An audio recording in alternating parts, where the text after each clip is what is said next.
Assalamualaikum warahmatullahi wabarakatuh.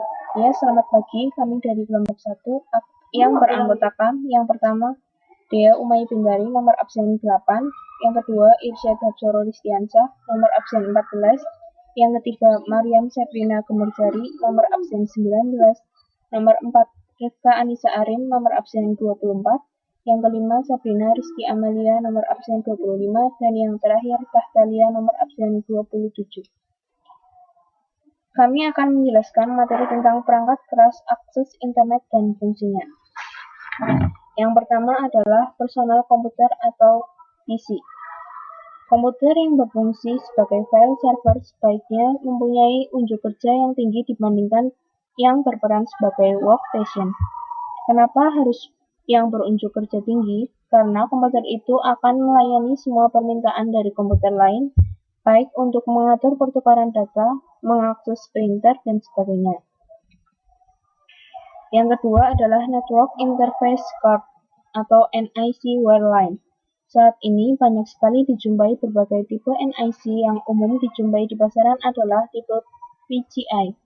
NIC ini berperan sebagai media yang menghubungkan antar komputer dengan bantuan kabel sebagai media transmisinya, mengontrol data flow antara komputer dan sistem kabel, menerima data yang dikirim dari komputer lain lewat kabel dan menerjemahkannya ke dalam bit yang dimengerti oleh komputer. Kemudian akan dijelaskan cara mengecek apakah PC Anda sudah terpasang NIC. Yang pertama adalah klik Start. Kemudian klik kanan komputer, Properties, Device Manager, lihat pada Network Adapter. Klik kanan pada nama atau merek NIC. Properties. Lihat pada Device Status. Jika working properly, berarti sudah bekerja. Kemudian hub atau konsentrator. Alat ini berperan untuk menyatukan semua kabel yang datang dari komputer, baik server dan klien atau perangkat lainnya. Hub banyak digunakan pada jaringan yang mempunyai topologi bintang atau stack. Hub biasanya mempunyai beberapa port untuk memasukkan konektor dari komputer-komputer yang terhubung ke dalam jaringan. Jumlah port pada hub bervariasi mulai dari 8, 6, 24, dan banyak lagi. Hub merupakan perangkat jaringan yang bekerja di OSI layer 1, physical layer, sehingga dia hanya bekerja tak lebih sebagai penyambung atau konsentrator saja, dan hanya menguatkan sinyal di kabel UTP.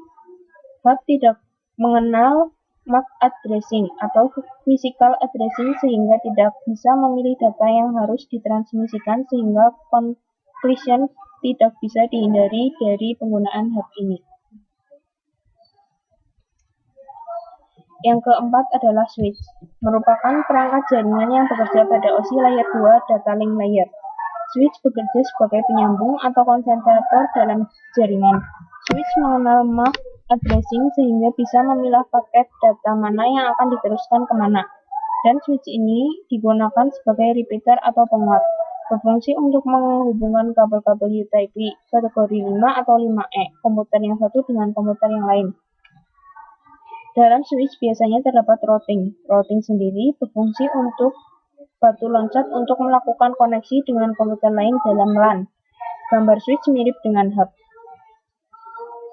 Yang kelima, router. Router merupakan perangkat jaringan yang bekerja pada OSI layer 3 network layer. Pada layer ini sudah dikenal pengalaman jaringan menggunakan IP address, dan router ini berperan penting sebagai penghubung atau penerus paket data antara dua segmen jaringan atau lebih. Router berfungsi utama sebagai penghubung antar dua atau lebih jaringan untuk meneruskan data dari satu jaringan ke jaringan lainnya. Perbedaan dengan switch adalah kalau switch merupakan penghubung beberapa alat untuk membentuk suatu local area network atau LAN. Yang keenam adalah repeater. Repeater adalah suatu alat yang berfungsi untuk memperkuat sinyal dengan cara menerima sinyal dari suatu segmen kabelan, kemudian dipancarkan kembali dengan kekuatan yang sama dengan sinyal asli ke segmen kabel yang lain. Apabila repeater digunakan dalam dua segmen kabelan atau lebih, diharuskan menggunakan protokol physical layer yang sama antar segmen-segmen kabel tersebut. Yang ketujuh adalah bridge. Bridge digunakan untuk menghubungkan antar jaringan yang mempunyai protokol yang sama. Hasil akhirnya adalah jaringan logis tunggal. Bridge juga dapat digunakan pada jaringan yang mempunyai media fisik yang berbeda. Contoh jaringan yang menggunakan fiber optik dengan jaringan yang menggunakan koaksial. Bridge mempelajari alamat tujuan lalu lintas yang melewati dan mengarahkan ke tujuan. Juga digunakan untuk menyekat jaringan. Jika jaringan diperlambat dengan adanya lalu lintas yang penuh, maka jaringan dapat dibagi menjadi dua kesatuan yang lebih kecil. Bridge fungsinya hampir sama dengan repeater, tapi bridge lebih fleksibel dan lebih cerdas dari repeater. Dikatakan lebih fleksibel karena dapat menghubungkan jaringan yang menggunakan metode transmisi yang berbeda-beda. Contohnya, bridge dapat menghubungkan antara Ethernet baseband dan Ethernet broadband. Bridge juga bisa digunakan untuk menghubungkan jaringan yang menggunakan jenis kabel yang berbeda atau topologi yang berbeda juga. Bridge dapat mengetahui alamat atau IP dari masing-masing komputer di masing-masing topologi. Yang ke-8 adalah kabel.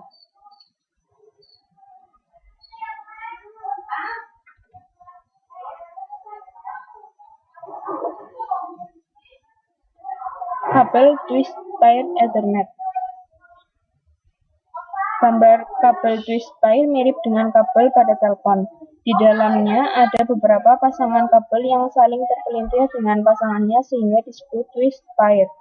Maksud dari pelintiran kabel adalah mengurangi interferensi dan gangguan yang masuk.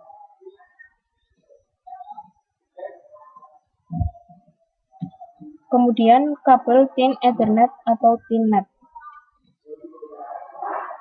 ThinNet atau Thin Ethernet memiliki keunggulan dalam hal biaya yang relatif lebih murah dibandingkan dengan tipe pengkabelan lain, serta pemasangan komponennya lebih mudah. Panjang kabel thin koaksial atau RJ58 antara 0,5 sampai 185 meter dan maksimum 30 komputer terhubung.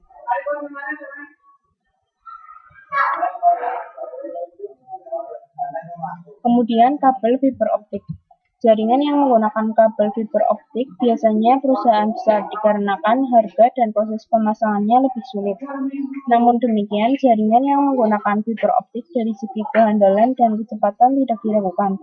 Kecepatan pengiriman data dengan media fiber optik lebih dari 100 Mbps dan bebas pengaruh lingkungan.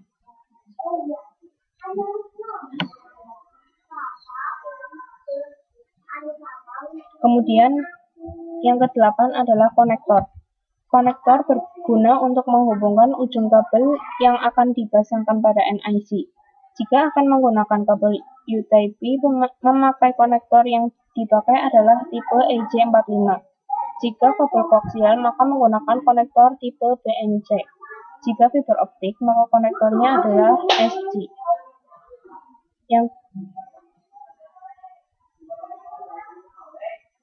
Yang berikutnya adalah komponen hardware. Yang pertama adalah access point. Access point adalah perangkat penting dalam jaringan nirkabel. Access point berfungsi sebagai titik akses yang menghubungkan komputer-komputer ke dalam sebuah jaringan. Access point fungsinya sama dengan hub pada jaringan dengan menggunakan kabel. Access point biasanya dilengkapi dengan antena dan port RJ45. Pada hub, jumlah komputer yang dapat tersambung ke dalam hub tergantung dari jumlah port, tempat menghubungkan konektor kabel yang dimiliki oleh hub. Jika hub memiliki port 8, maka maksimal ada 8 komputer yang terhubung. Pada access point, untuk mendukung koneksi diatur dari sistem yang ada dalam access point. Access point dapat mendukung 10 koneksi atau lebih. Access point digunakan untuk melakukan pengaturan lalu lintas jaringan dari mobile radio ke jaringan kabel atau dari backbone jaringan wireless, klien, atau server. biasanya berbentuk kotak kecil dengan satu atau dua antena kecil. Peralatan ini merupakan radio base berupa receiver dan transmitter yang akan terkoneksi dengan LAN, kabel, atau broadband Ethernet. Saat ini beredar di pasaran adalah access point yang telah dilengkapi dengan router yang di dalamnya biasa disebut wireless router. Yang kedua adalah modem, modulator, demulator. Yang pertama modulator. Modulator berfungsi mengubah sinyal informasi ke dalam sinyal pembawa dan siap untuk dikirimkan. Yang kedua adalah demulator. Berfungsi memisahkan sinyal informasi dari sinyal pembawa yang diterima. Artinya modem adalah alat komunikasi dua arah.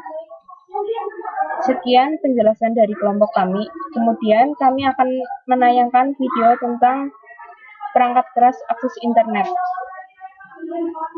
Terima kasih. Assalamualaikum warahmatullahi wabarakatuh.